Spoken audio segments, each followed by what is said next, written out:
جناب بعض ہمارے سنی علماء کے شیعہ لوگ جو ہیں یہ کلمہ میں علی ولی اللہ پڑھتے ہیں اور کچھ پڑھتے ہیں، انہوں نے کلمہ بہت لمبا بنا لیا، اور میں کہتا ہوں یار کلمہ جو ہے نا جو آپ پڑھتے ہیں وہ مجھے پہلے دکھائے نا کہ لا الہ الا اللہ محمد رسول اللہ کہیں ہے، قرآن میں ہے یا حدیث میں دکھائے، آپ بھی حیران ہوں گے یہ الگ الگ دونوں جملے ہیں، لا الہ الا اللہ بھی بھرا قرآن محمد رسول اللہ بھی بھرا،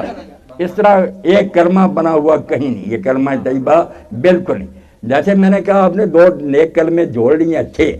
کیا آپ لوگ علی کو اللہ کا ولی نہیں مانتے؟ انہوں نے وہ نہیں ہم تو سید الاولیاء مانتے ہیں۔ تو میں نے کہا اگر تیسرا بھی ٹکڑا جوڑ لیا آپ بھی ساتھ میں رہے، ابو بکر صدیق آپ کی حدیثوں میں کہ معراج کی رات آپ نے دیکھا تھا، وہاں عمر الفاروق بھی لکھا تھا، عثمان اور تین کہتے ہیں ساتھ تھے کلمے کے، وہ کلمہ بھی دکھا دوں گا۔ جیسے وہ اپنی طرف سے بنی ہوئی باتیں شیعہ سے بھی جب بات ہوتی ہے آپ کافی دیکھ رہے ہیں، جب پوچھتے ہیں کہ اسلام کا کلمہ کیا، کلمہ کو چھوڑیں کیا باتیں جس سے آدمی مسلم بنتا، وہ دو شہادتیں، یہ شہادت دے کہ اللہ ایک ہے اور یہ گواہی دے کہ محمد اللہ کے رسول ہے، بس جو یہ کہتا ہے مسلم ہے، اس کے ساتھ رشتہ ناتا جائز ہے، اس کا ذبیحہ جائز ہے، اس کے پیچھے ہم نماز پڑھیں گے۔ بلکہ اب تو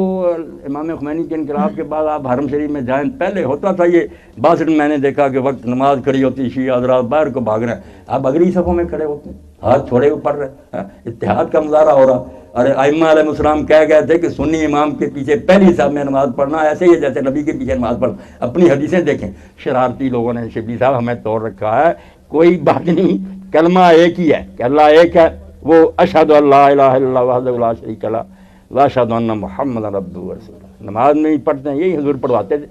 لا الہ محمد رسول اللہ، اس طرح اکٹھا کسی جگہ بھی نہیں، نہ قرآن میں نہ حدیث میں۔